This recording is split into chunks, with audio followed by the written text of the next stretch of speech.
is episode 7 of season 2.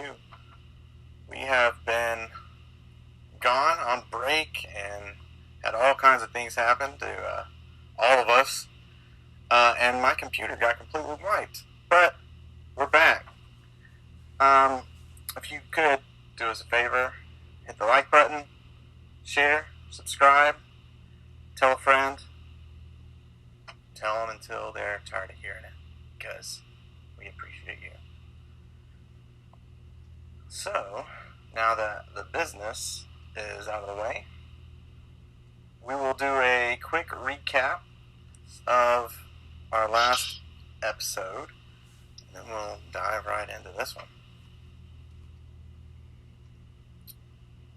So, a quick reminder that the world of Rust and Ruin and Elthazahn, the other planets, are based on an epic fantasy series that I'm currently writing. So you will see some overlaps with some D&D and Pathfinder things, but usually we have some sort of twist or spin on those things.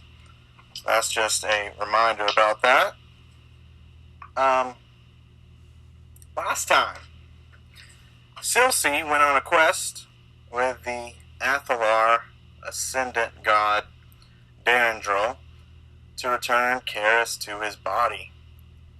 They saw him happy in Elysium and thus decided that it was best to let his spirit be with his brother Neris.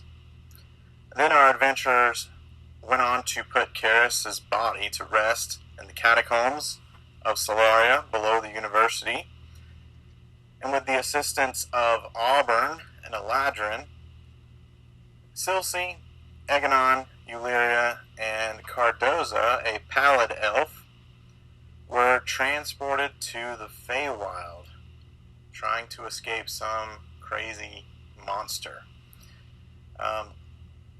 Imparting a last impression, Auburn warned them that they couldn't stay long due to the unseelie court holding sway over the Feywild. And Silsey didn't really understand what that meant. So, you see all your fellow travelers with you here in the Feywild, Silsey. It is a twilight sky that looms over the party. And you have this eerie feeling that you're somehow lost in time and maybe even in space. There are vibrant hues and colors, different shades of green, blue, some fuchsias, burnt orange, ripe yellows, and there's a beautiful, lush fauna and flora that surrounds you.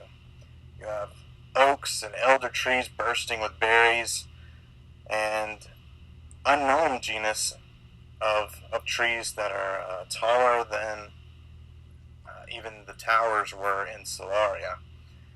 And those tall trees that reach taller than the towers have a deep gray, bluish bark, sort of similar to the ones that you saw on your way to Solaria.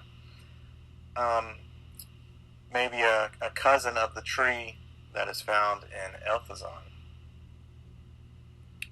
So, Auburn has just warned you, Silsey, that you can't stay here long because some evil is holding the power in the Feywild. What would you like to do, Silsey? So, you said these trees are lush with berries. It has been a minute since I've eaten. So I'm going to try to find some edible berries and fruits. Yeah. To make a nature check along with a perception check. Right. Right.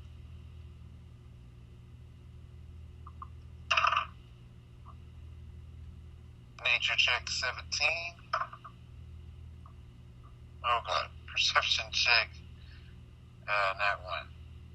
Okay. So, you're able to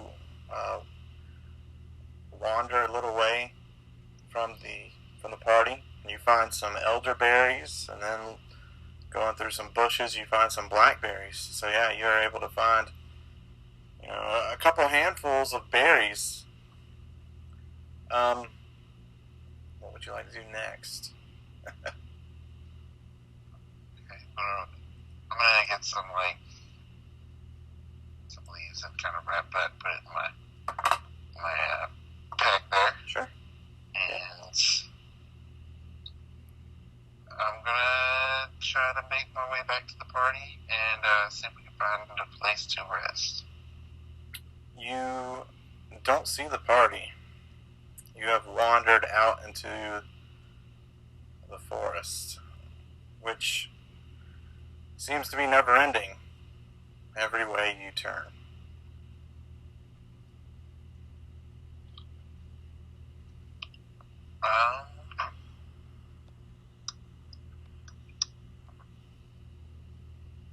Let's see. I'm gonna start going up Raganon. Trying to find the direction that I think I came from. I'm just gonna be. Sure. Hang it on. Hang it on. So after a few moments, you're shouting out for Eganon. You're grabbed on the shoulder by Auburn, who says, "Shh! Why are you screaming?" I thought I was lost. You shouldn't wander off. I was hungry. Just ask next time, because you don't know how dangerous it is for you to be here. And just, you could have been killed just screaming out like that. So just calm down and come join the party. Please. Are we making camp for the night? Yes, I need to get my spells back so that I can send you back home. You don't need to be here long. That's the thing.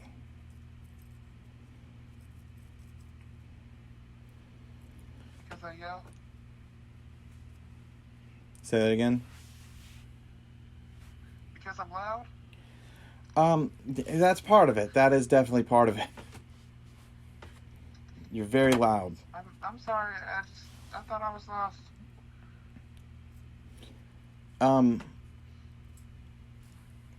As she is beginning to, she grabs you by the arm. She's beginning to lead you away. You notice that everywhere you look is teeming with life.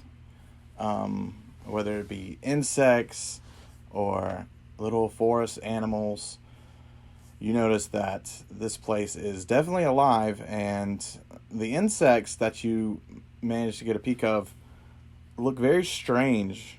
And in fact, you see a praying mantis or some type of mantis, but this mantis is about 3 hands tall and has like razor sharp beaks. You're not sure if it's not teeth, but it's like these pinchers and chompers that it has, as it is just staring at you from a nearby branch. Thanks. Just keep walking. Considering how big you are, yeah, this is frightening to say the least. Yeah. 3 gnome hands or No, human hands. Yeah,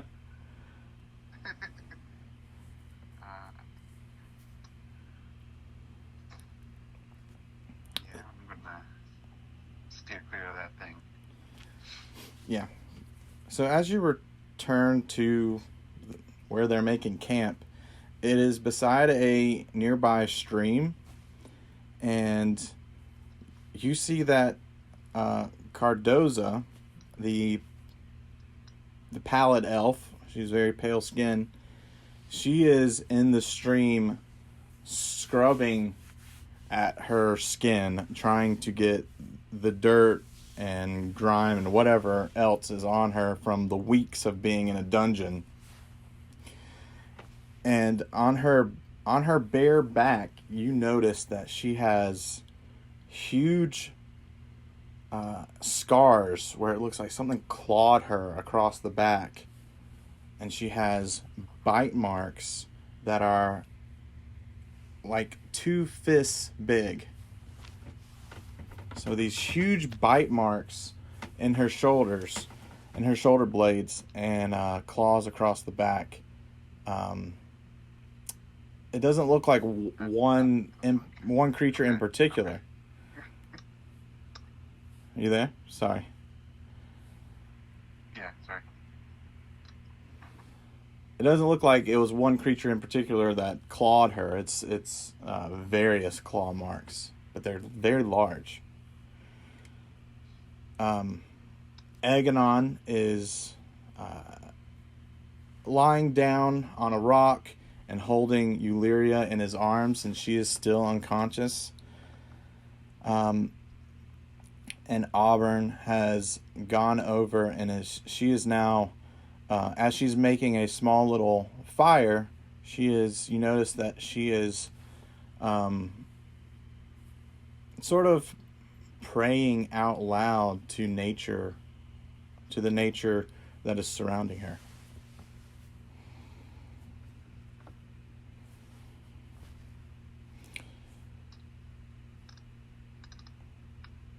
So, Silsey. I wanted to ask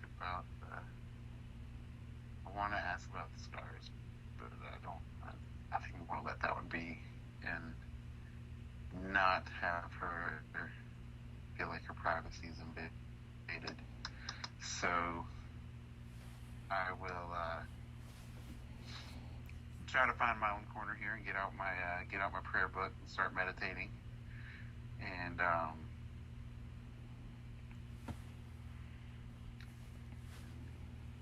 eat some of the berries that I've gathered.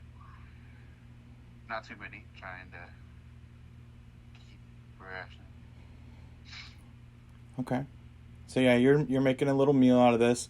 Cardoza, she comes over to the fire and she sits down. She makes eye contact with you. She's now wearing some thin robes, some thin white robes that she got from Auburn. And you see that Aganon has fallen asleep as he is holding Eulyria. Auburn turns to you, Silsey, and says, "Okay, so I need you to do something. You're going to be keeping watch. Time is a little weird here, so understand, it's not going to get dark like it would in your world. Here in the Feywild, it's pretty much a constant twilight. Now, there are storms, the sky will get darker sometimes, but understand, it's not going to look like the night sky of your world. So don't be expecting that. I have to trance. I need a good 6 to 8 hours in order to be able to send you back. Do you think you can hold it up and manage to keep us safe and alert me if you were to hear or see anything?"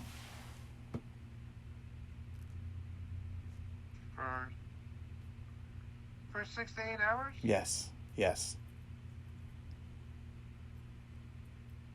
Okay, then can I sleep? Yes. Well, Okay. I need to send you back as quickly as possible.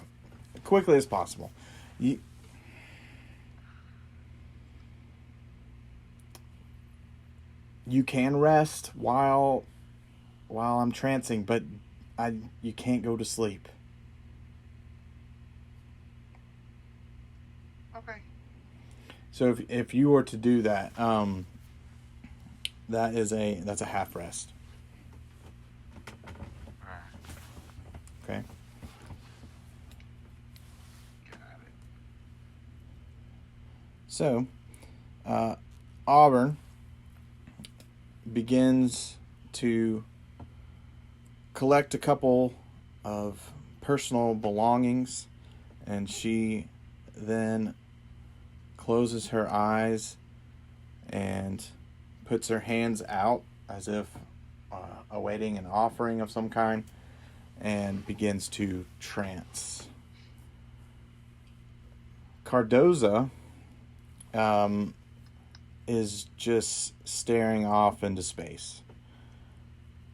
She's not sleeping. Every once in a while she'll move a little bit, but other than that, nothing.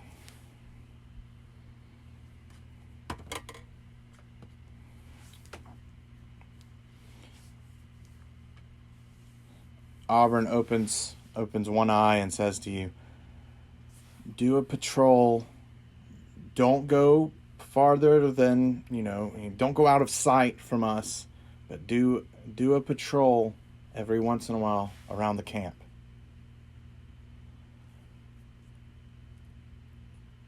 I'm so sorry. It broke up for a little bit. Yeah.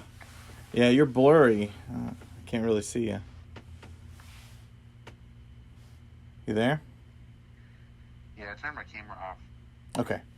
Can I make sure? Yeah, so Auburn told Silsey just to make a lap, do a circuit every once in a while.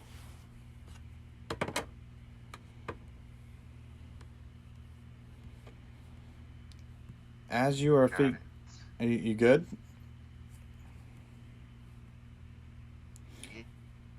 Yeah, I'm switching them out right now. Sorry. Okay, Silsey, as you're figuring that out, Trying to get a better connection. As you're figuring that out, Silsey, be thinking about what you would like to do during your watch. Meanwhile, back in Elthazahn, in the province of Moel, with the Moline people, there is a young man who is on the back of a large beast, a large clockwork beast. And this beast has taken a moment to stop and looks up at this young man. And Nick, will you describe your character? All right. My character is, first off, their name is Octavius. He is known by his adopted mother by, she likes to call him Ock. And that's what he introduces himself as when he has to talk to people. He's kind of a ranger type, if we're getting into characters. He, like I said, it's an adopted mother, so he doesn't really know where he's from. He just grew up with this artisan that specializes in making weapons for the warriors in their clan. And when he was a child, he was in the Red Plains, messing around with, where he shouldn't have been, and got attacked by a Gugira. Was it Gugira? Yeah. And it forced him to have to amputate his leg, which his adopted mother has now fitted a crossbow to. So he has a weapon that she's made and crafted that he stumbles kind of around on. He's kind of limited to kind of a hobble. Doesn't really, his stealth is his main focus. Yeah. Is really kind of sticking to the shadows and really kind of just using that to his advantage. But yeah, I would say kind of malnourished. Doesn't really put himself out there at all. But is a hunter and has a really great appreciation for his mother, adopted mother. But yeah, that's Octavius. So that's like a brief montage of who his character is, and some of the other things you'll have to find out through the story. But Octavius, if you want to picture him, he lives in the shadows, and then he'll use that. What'd you say? A crossbow. Yep. He'll use that crossbow to hunt and protect himself. And right now, he is on the back of a very large, what they call a lock lion, and it is a clockwork lion-like creature. And you can see the gears inside of this lock lion. You can see the gears inside of it, and it has different wheels and buttons, and you don't know what everything's for as an outside observer, but Ock seems pretty comfortable. Now, Ock, you are in the process of hunting down a Gugira. Because in Moline, where you're from, a young girl was recently trampled to death. Now, in Moline, young children don't get their official names until they reach an age of maturity, which could be anywhere from 12 to 16. Just sort of varies. And when you first get your name, you're sort of seen as a young adult for the first time. It's like becoming a teenager. So it's sort of a rite of passage. And so unfortunately, this young girl who was trampled was not even old enough to receive a name from the village, from her tribe. So, as a sort of justice, Ock has volunteered to go and hunt this wild Gugira down. So, Ock, I want you to give me a perception or nature check. All right. Definitely going to be perception there. Let's see. That is a 24. That is awesome. Yeah. So, you are in the red wheat plains, called the Blood Fields, and that is where your tribe spends a lot of its time. But you're actually you've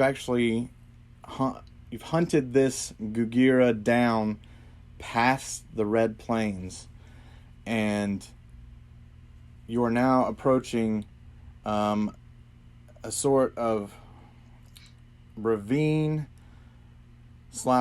small valley that leads into a larger canyon. So it's this small ravine, but then when you come out the other side, it broadens out into a huge canyon. And this typically floods during the rain seasons. Now, when you were little, you were told not to play in this area because flash flooding could occur quickly and you'd drown in this little ravine before reaching the canyon and trying to swim. Even if you did make it to the canyon, which is called Pinner's Gulch.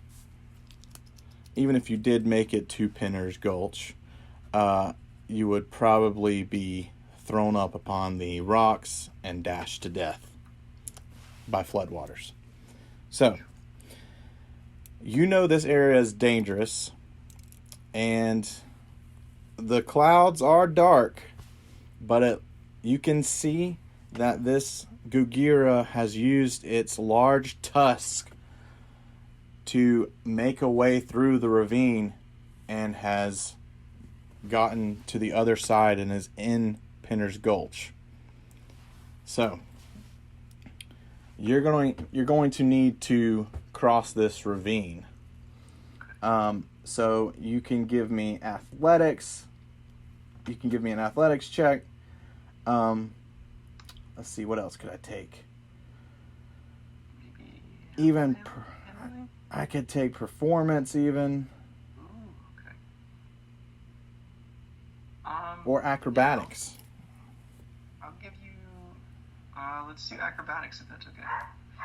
We'll say, am I still mounted or? You are still mounted. Okay. You are mounted upon Zod. Okay. That is the name of your lock lion. Okay. So. All right. Yeah. Let's do an acrobatics. For Zod and I. 17.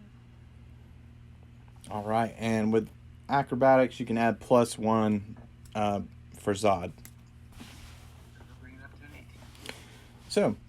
So, describe how you make your way through this thick brush in this ravine on the back of Zod. So Octavius also carries a rapier,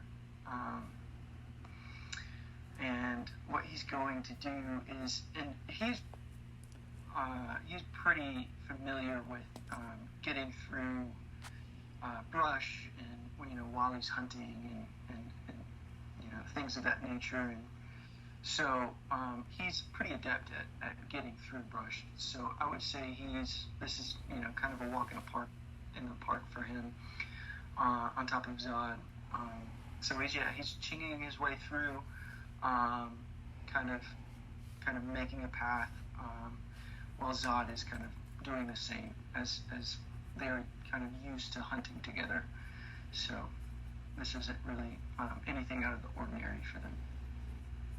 Very cool. So, on the back of Zod, you make it through this ravine, and you now see the expanse that is Pinner's Gulch, which is a pretty big canyon, and on either side of you are essentially cliffs. As you look up, and about 15 feet up on either side are these. It's a 15-foot drop on either side, down to where you are. So you are in the middle of this, and you have about 12 feet of room to play with. Oh goodness. Yeah, you have width, 12 feet of width to play with, and you see this large bison-like creature with tusks rampaging on the other side of Pinner's Gulch. So, you're going to need to try and sprint with Zod to make it and catch up with this Gugira. So, I need to see an animal handling check, and you're gonna get proficiency with that. So Sweet. Yeah, I'd say wisdom is definitely my strong suit for sure. So let's see how this goes. Rolling pretty well. That's a natural 16 for a 22. okay. Go ahead and take advantage. Go ahead and roll again. Let's see. That's a 23. Nice. Natural 17. Okay, so you are on the back of Zod, and you kind of kick, and where you kick, your heel clicks into a gear, and your heel pulls up a little bit, and he goes into another gear, and this lock lion is now gaining on the Gogira. So you're going to make an attack. So is this going to be melee? Because you are now close enough where you can make a melee attack on the back of your lock line, or you could pull out your crossbow. I'm gonna do the crossbow, and then so I've got even within. Let me see. Let me pull this up right quick.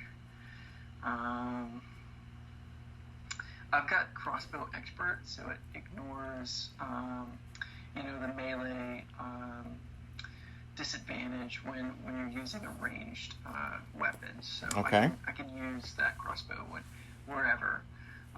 So I'm gonna go ahead and make 2 attacks with my crossbow. All right. 2d20.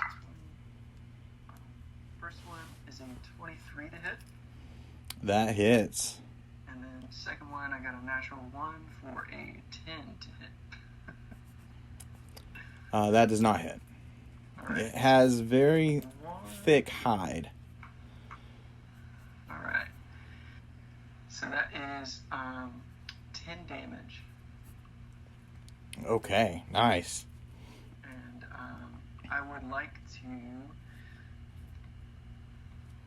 use... is that a bonus action? Favored foe.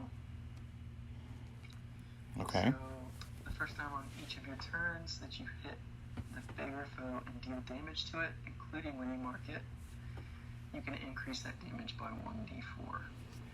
Nice. So,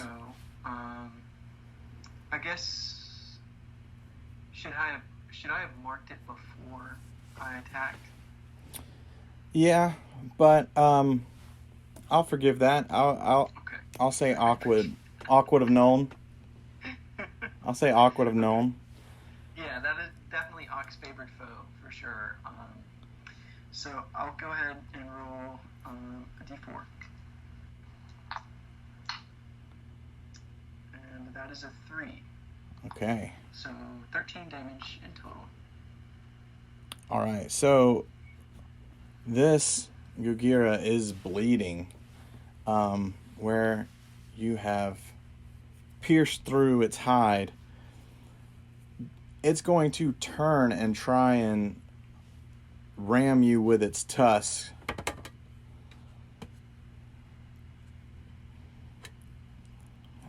So that is a 12 to hit. That does not hit. Okay. So it misses, and because it misses, it can't stop its momentum, and it's going to go all the way to the other side of the gulch and kind of ram up and then turn awkwardly and try to run back at you, where it is now your turn. All right, I'm going to go back at him. This is 2 more attacks with my crossbow. Okay. So Ock is he's kind of found a way to like I said, the crossbow is kind of mounted to his amputated leg, that he can kind of detach and kind of, it's kind of like a sheath. Mm-hmm. He kind of pulls it out and uses it with one hand. So he, while he's on Zod, he's gotten very, very good at doing, performing these actions in a very timely manner. So it looks really cool, I would say. Yeah. On top of Zod. And those two attacks are going to be 18 to hit, as well as a 12 to hit. Okay, the 18 hits. The 12 just misses. Oh, okay. All right. And so that is going to be 12. Let me roll the d4. 3. So that's 15. And I think I actually...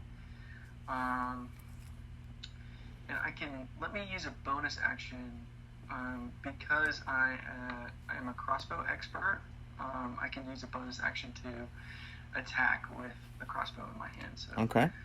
I'll add another attack to see if I can get some more damage. That's a natural 20 on that one. That is a crit. Yes. So double the dice. Let's see this damage. Oh wow! All right. So that is 14 more damage. So I guess that would be 26 damage there. Oh, yeah. So as it is charging back towards you, you hit it a couple more times with your crossbow, and one gets it right in the head, and it just kind of slides right in front of you, and you've managed to kill it right before it hits your lock lion as it skids right in front of him. So, you have made the kill. Ock with his first kill. I'd say Locke is definitely cheering right now, and nobody's around, so nobody can see it, but he's patting Zod. Yeah. Zod's really, really happy as well, I would say. And they're kind of celebrating this moment together and knowing that how important this was for the community as well.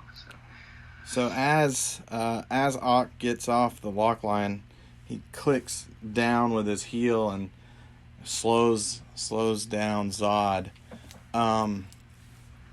And you jump off because you know that you're going to have to take back proof. And so you're going to, let's see, you can give me a nature or performance. Okay. But you're going to cut the tusks off of this creature. Cool. All right, let's see how well I do on this. Charisma is not my strong suit. It's a 14. Yeah, so as you take a few of your hunting knives, or a couple of your hunting knives, you're able to get off the first tusk completely intact.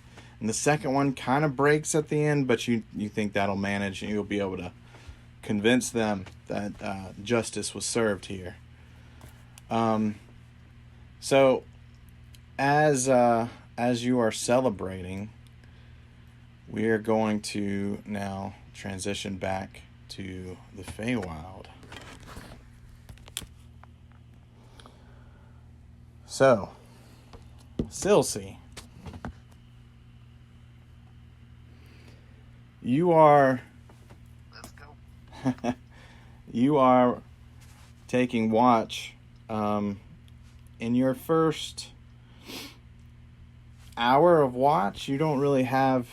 and do you have anything to keep the time here, Silsey?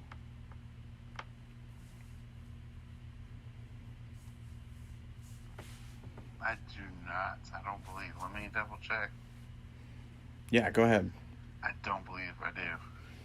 Yeah, so as you're going to try and keep the time as best as you can, you're going to make a nature check.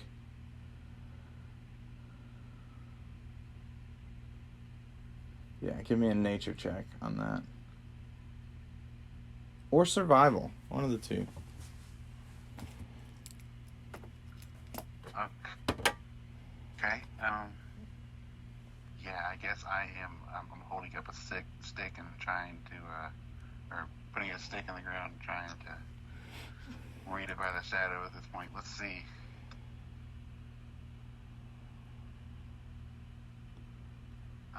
I'm gonna do. You said nature or survival? Yeah. You said I could do nature? Okay. Yeah, you can do nature.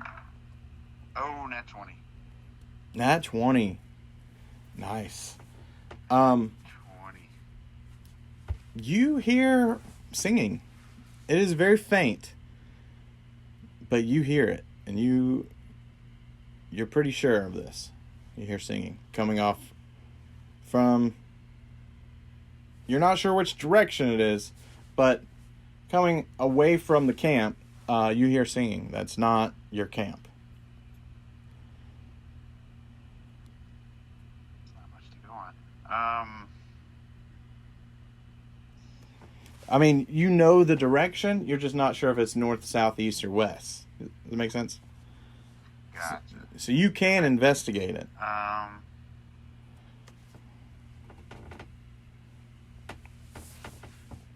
Best thing I want to be. I'm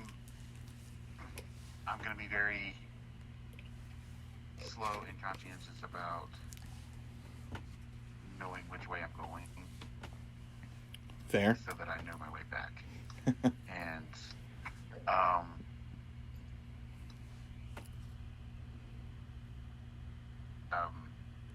and I'm going to try to be silent about it, not draw any attention to myself. Okay. So you're going to need to make a stealth. Yeah, stealth check. Okay.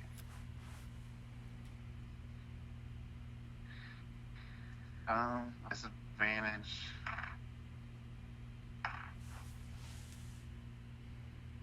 Alright, I got 11. Okay, so as you creep through the forest, you see a creature, a humanoid creature who's very small, with horns, and the bottom half is a goat's hooves. You have goat legs and hooves. So top half man, bottom half goat. Silsey would, I think Silsey would know this, is a satyr.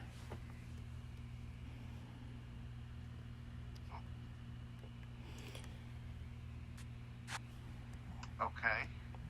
And he is singing, and sitting on a stump is a yellow tinted skinned Eladrin, kind of like Auburn.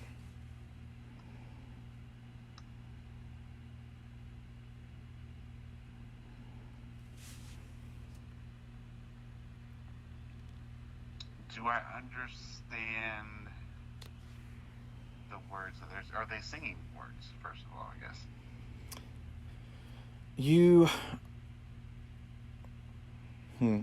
Can you speak Elvish?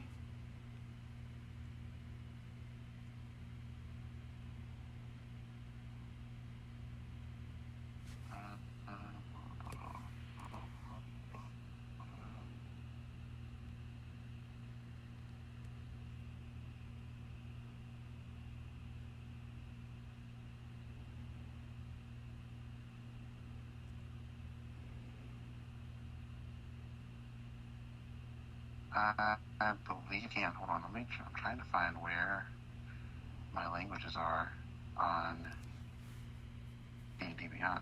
Mm-hmm. I knew that before, and now I can't find them. Hold on.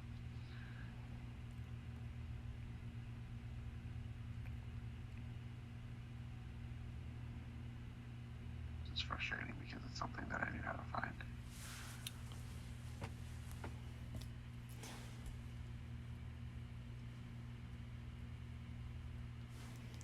So, are you looking on D&D Beyond? Yes. Okay. So,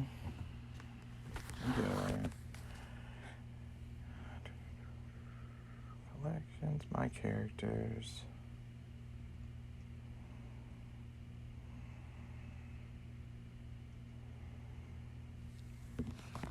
My internet's just slow. That's my problem.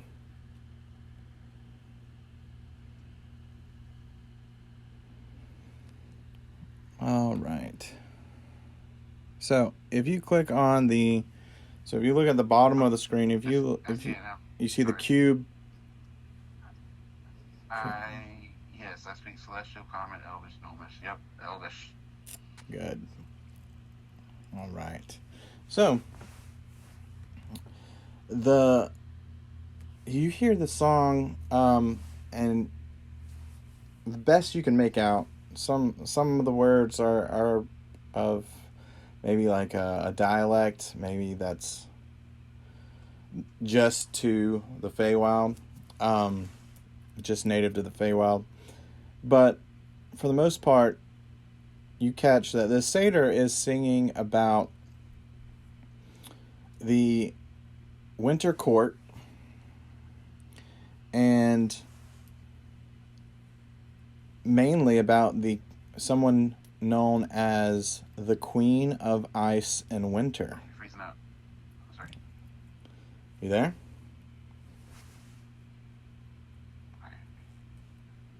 You there? You sing about the Queen of Ice and Winter? I didn't hear what you said before that. So, yeah, it sounds like that the satyr is singing about the winter court, and specifically about someone known as the Queen of Ice and Winter.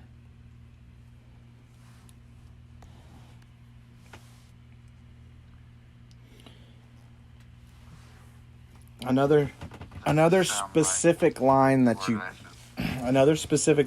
catch is every millennium the transfer of power. Every millennium. Now the Queen of Ice and Winter.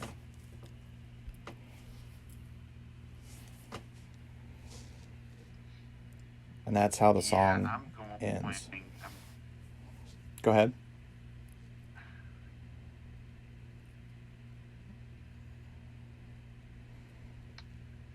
I'm going back to camp. I don't know. I don't think it's urgent enough to wake anybody up over. But I'm gonna steer clear of these guys and go back to camp. It sounds like they might be in trouble. Okay.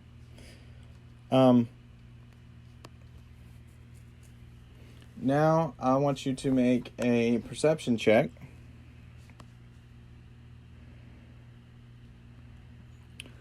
Or you can give me your passive perception, one of the two. I think I'll allow for a check, though.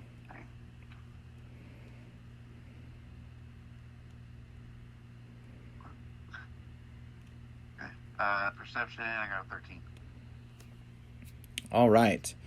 So, as you turn around and you take a couple steps out from a tree, stretches a female humanoid creature with skin of tree bark and long arms, and she grabs you and holds you firm.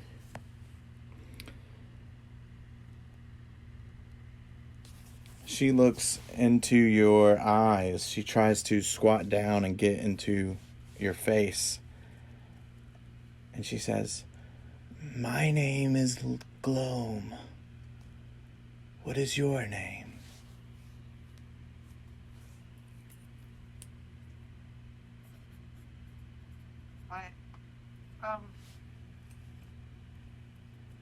Gloam. My name is Gloam.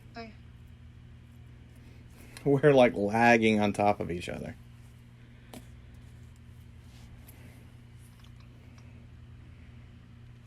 My name is Dulcie. Oh, you broke up there. I couldn't hear you.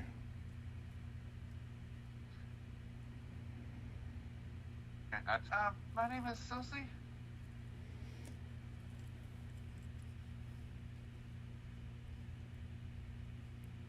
Which court are you from?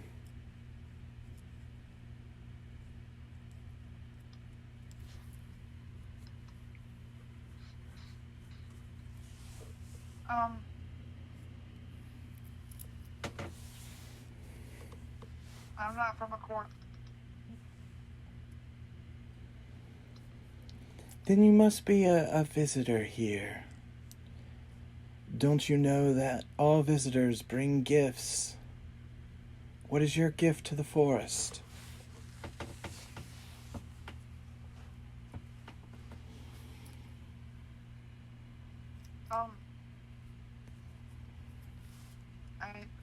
I didn't know I was supposed to bring a gift. Whether or not you know it or not, a gift is still required of you.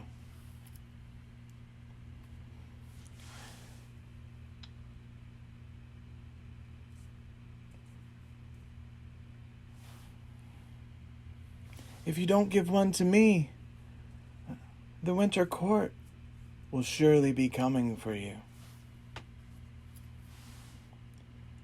And they'll demand a gift.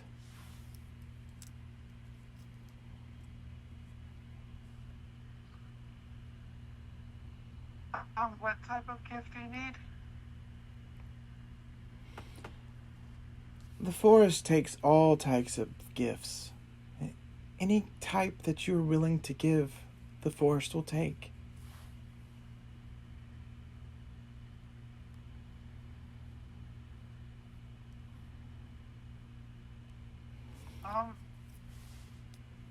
So I don't really have much valuables. I have some incense. She she removes a hand from you, and she outstretches her palm, and you notice that it has one too many fingers, but they are very long branches that are extended out from her palm. Long branch-like fingers. As she holds it out, anticipating your gift. I give her 2 sticks of incense. I will see if the forest will accept these gifts. And she takes them in her hand. And she puts you down because you noticed that you were a couple feet off the ground. She puts you down. But then a branch, part of the tree, part of her, extends out like a third arm, and it wraps around your waist as she goes back inside this tree. And you cannot tell which part is the tree and which part's her. But you are now just standing, and you are ensnared by this bark.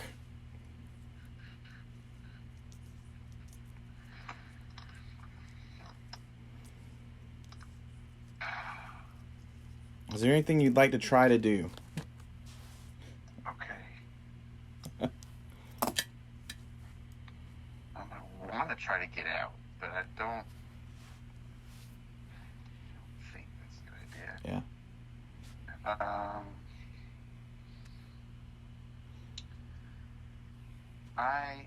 So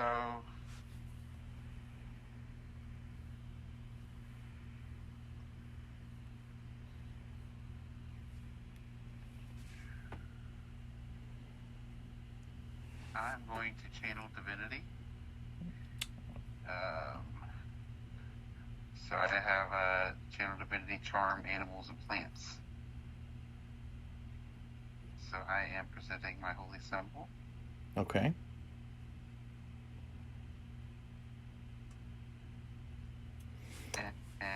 And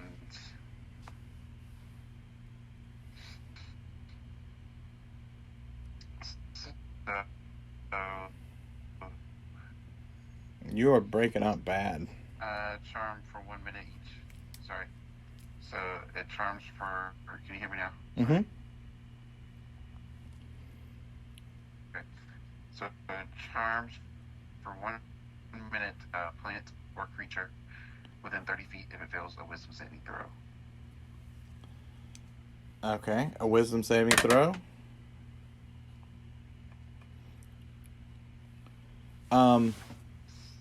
That is a 13. DC is 13. So it has to beat it. It has to beat it. So, no, it fails. It's charmed. Okay. So, another minute goes by. Another minute goes by. And then the Spriggan crawls out of this tree and approaches you again. The forest didn't really approve of these gifts, but I'll throw in something as well for my friend.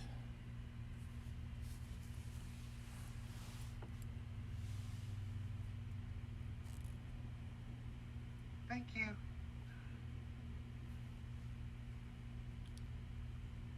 Silsey.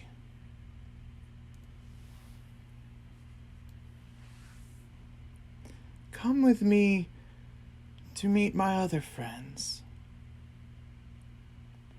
And she lifts you back up.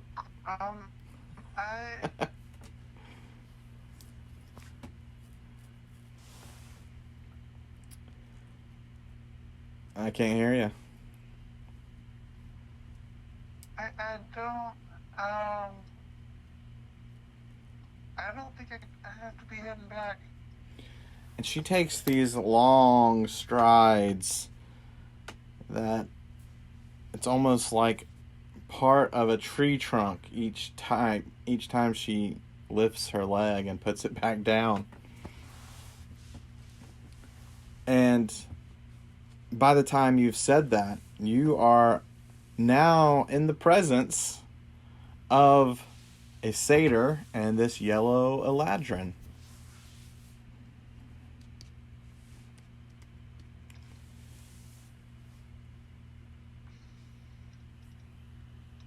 And the Spriggan looks at you, Silsey. Introduce yourself. Good evening. My name is Sosie. Oi, good evening. I'm Ajax, and that is the satyr who stretches out a hand. Very different from his singing voice. His singing voice was almost operatic. But here, his voice is completely different. I'm Ajax, and this is my good friend. Her name's Enbarya. she doesn't do a lot of the chatter, if you know what I'm talking about. And I understand. Barya sort of just shakes her head, kind of like disapproving of Ajax. I see you've met Gloam. I did, yes. Gloam's a sweetheart. You'll learn in time that, you know, she's all fun and games. She seems serious now, but that's just because she wants a gift for her stupid little forest here. It's not stupid. And that's Gloam. Still see. You get a chance to speak.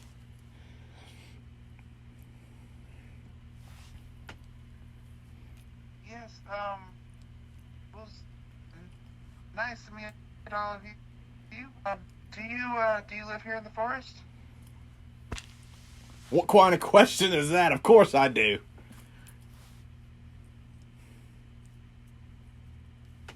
And That's Gloam's a tree, so I mean, where else where else would she live? Should she live?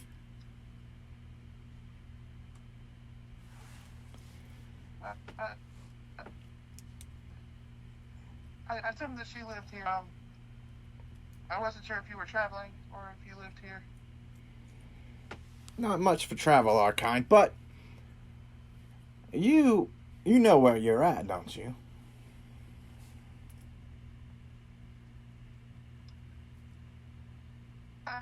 Only vaguely. Well, This is you a temporary stop for us. you are lucky that you are in the summer province. I'll tell you that. If you would have wandered into the old winter province, you'd be dead by now.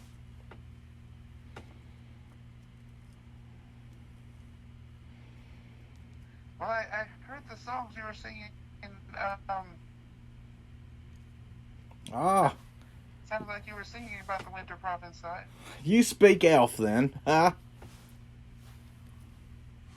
I do. It's a brutish language, for real. It really is.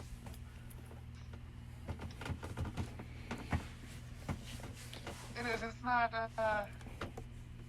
It's not my primary language, but I do speak it. And yeah, I really enjoyed the songs. Why, thank you. It's my gift to the forest and all the creatures here.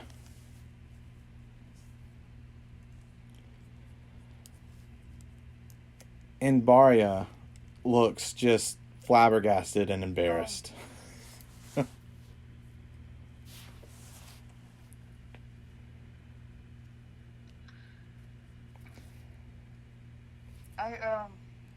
I really should be getting back though. I know what you're But thinking. it was really nice to meet all of you. I know exactly what you're thinking.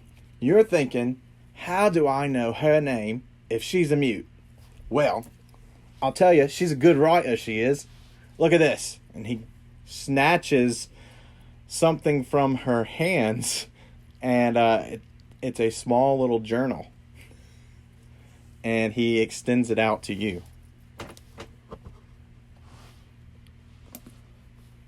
In that journal there, you'll see all the songs that I've sung here today. Now, if you want to hear me perform them again, you'll have to come down to the pub after hours. That's when they allow the karaoke, as you... I'm not in any band or anything.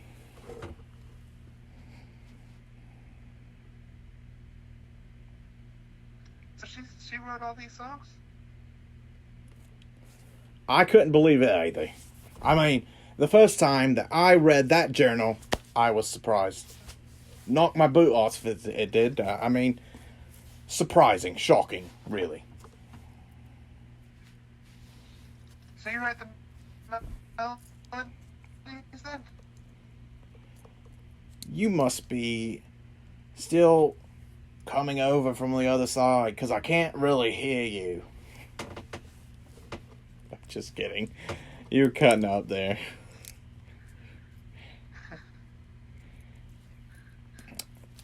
Say it again. Can you hear me now? I'm sorry. So you write the melodies then? I write the melodies, yes. Well, you both got a talent for sure. Would you recommend me to the people where you live?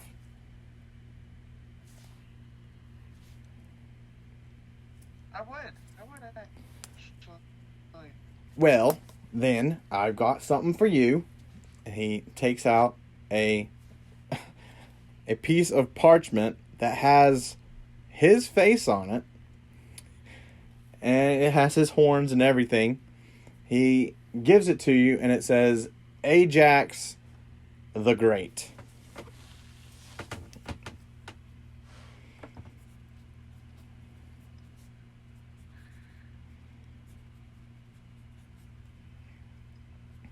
Great. You didn't give yourself that title, did you? I did.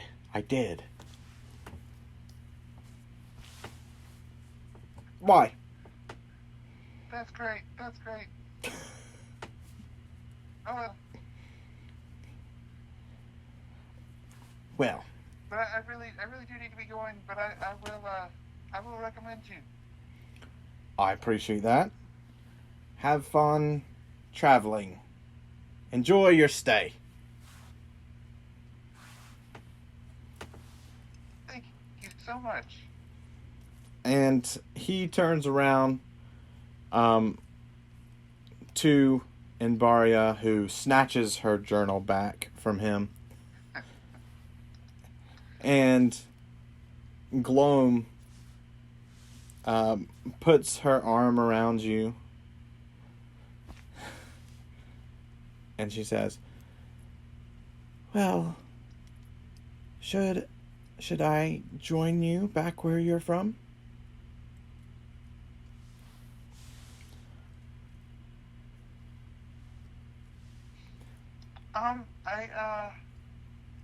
I don't think I was supposed to have wandered off It quite as much. It would be really as I did. it would be irresponsible for me to leave my great forest behind.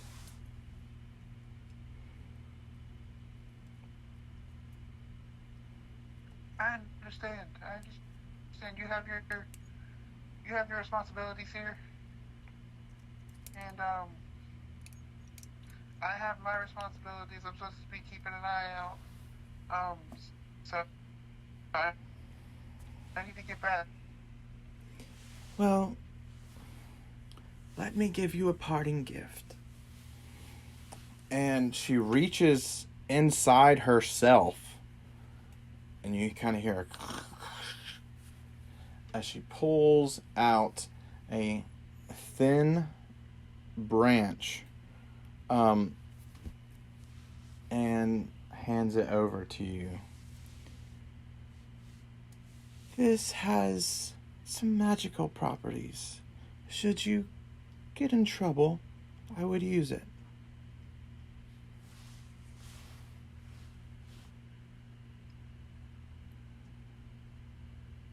It sounds like it may come in handy.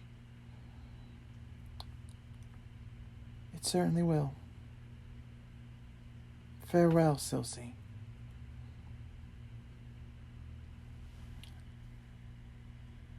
It was very nice to meet you. And Gloam turns away and strides back to her tree, overseeing the forest. Silsey.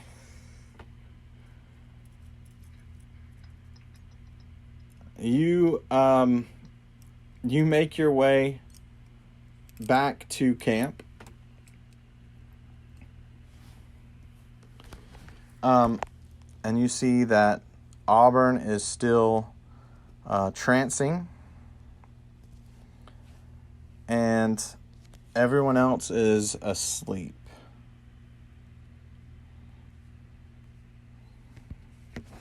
What would you like to do? Is there anything you'd like to perform or do during this time?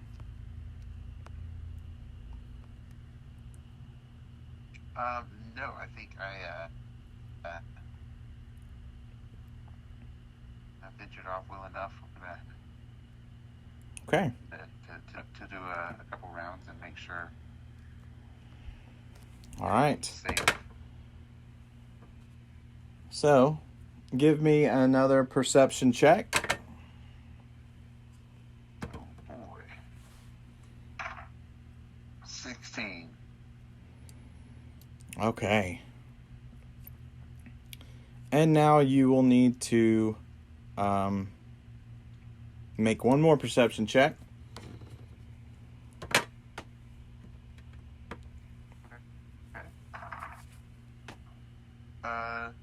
Natural 19 for a 21.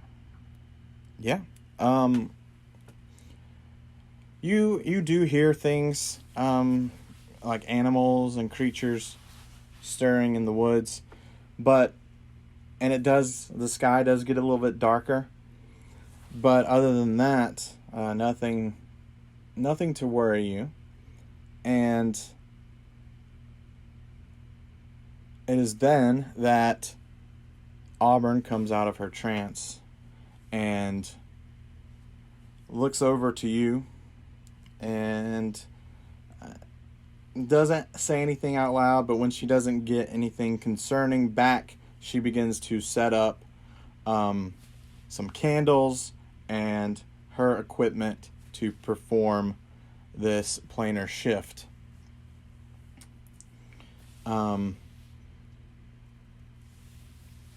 Once she is all set up, she then comes over to you, Silsey, and she says, I'm going to be sending you back just with Eganong. I'm going to be taking Eulyria and Cardoza to my home where they can get substantial healing. Eulyria seems to be touch and go. And Cardoza's mind seems to have shattered.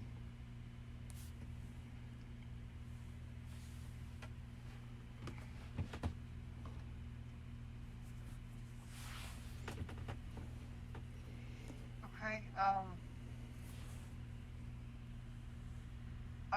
Have you told Egan on this? Egana and I have spoken, yes. And he's okay with leaving Eulyria? He just found her. Yes, he is. He knows that this is what's best for her.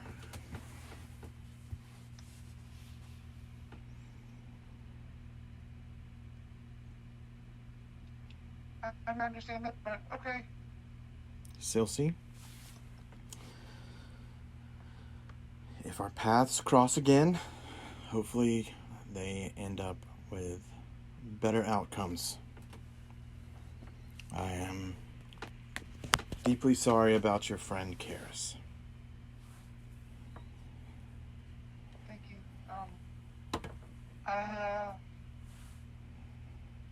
I know that he's with his brother now and he's at peace. So that helps. But thank you for your kind words.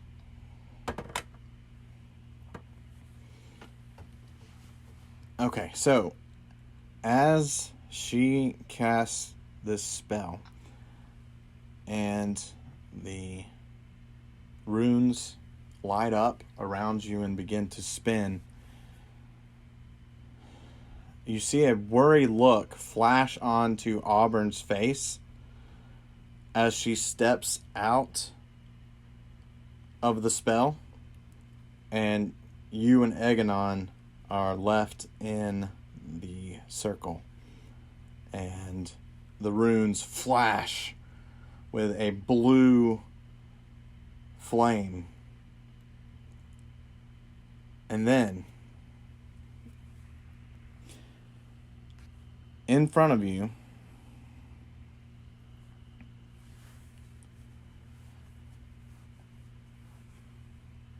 there is a large...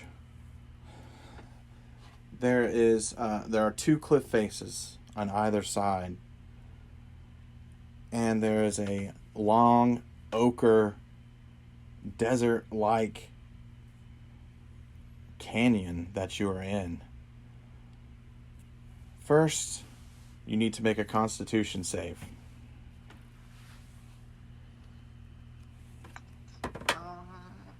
Alright. Let's see.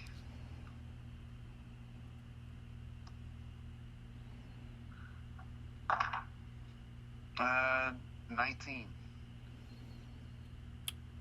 That is good, but you do not survive the entire effect. You do not make it through the entire effect of the time dilation from the Feywild. So you're going to take 1d4 of psychic damage. You take 2 psychic damage.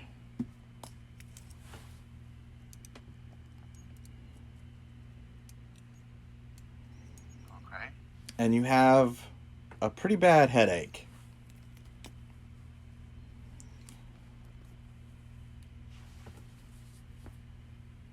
In front of you, at the other end of this canyon, there is a large beast. Great. Hold on just a second. Let me come over to a short rest. So I need to add. Okay.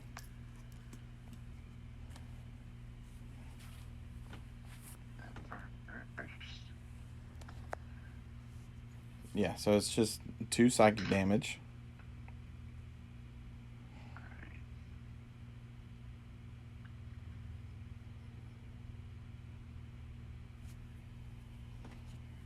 Okay. So at the other end of this ochre canyon, there's a large beast lying slain on the ground. And you see a humanoid figure on top of what looks to be like some sort of huge, like, big cat. Almost like a jaguar, panther, lion. Yeah, and that's on the other side. And this lion starts to run at you.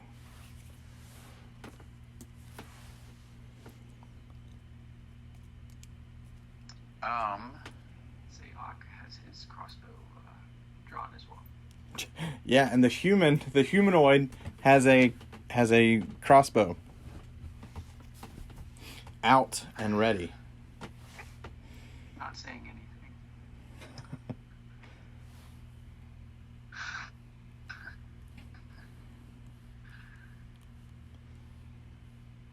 What would you like to do, Silsey?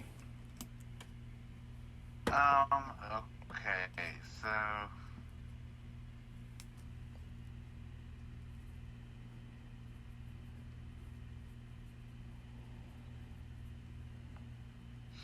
how far away is this is the lion? About 60 feet from you. 60 feet. Okay.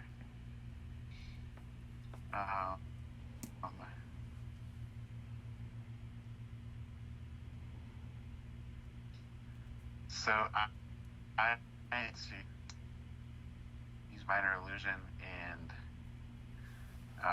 create the sound of a lion's roar going in the opposite direction. Okay. So, like, going towards this? Yes.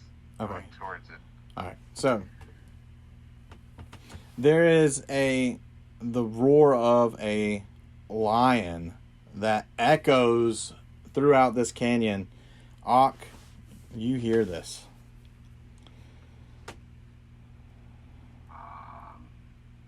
What is this what is this humanoid kind of in front of me? What are they doing? You know, Yeah. So you see you see a gnome. Okay. Lagging. Say that again. Alright. Say that again. Did I lose him? I'm sorry, I was lagging. Oh, okay. So there is a gnome and a dark-skinned human who are both looking at you with uncertain eyes.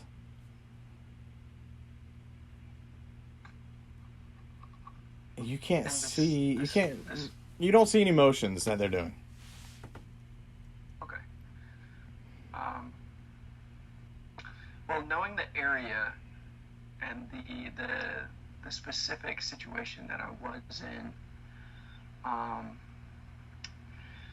and knowing, did you mention that if it was or was not the raining season currently? It is not the raining season, but it did look like it was going to storm.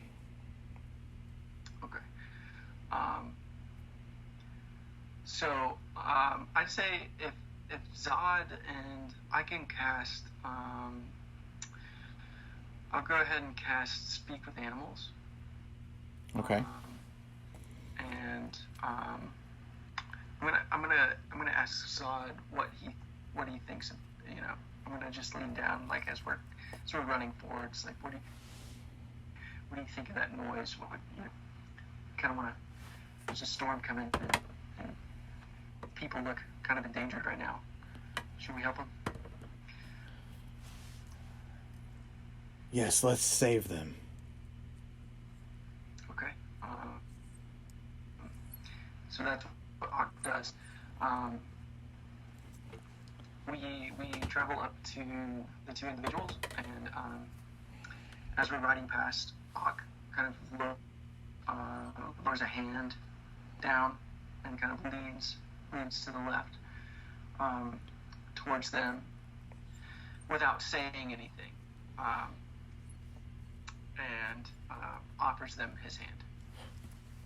Okay, you see that the human has some sort of wand in his hand and is looking at you and holding it up. Silsey. Silsey, do we trust this person?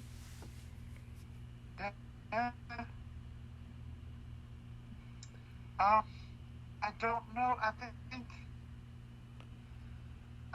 think this beast was just running at us. I think it'd be wise if you guys got on Zod. It's about to storm, and we are in a very, very precarious situation here. We need to get out. I don't know who you are, but we need to go. If you value your life. You don't have to tell me twice. Egnon climbs up onto this lock lion. Silsey, what are you doing? I'm following. Yep. Okay, so Silsey, you climb on back. Okay. So just as you get on, you hear a loud crash of thunder, and it starts to rain in Pinner's Gulch.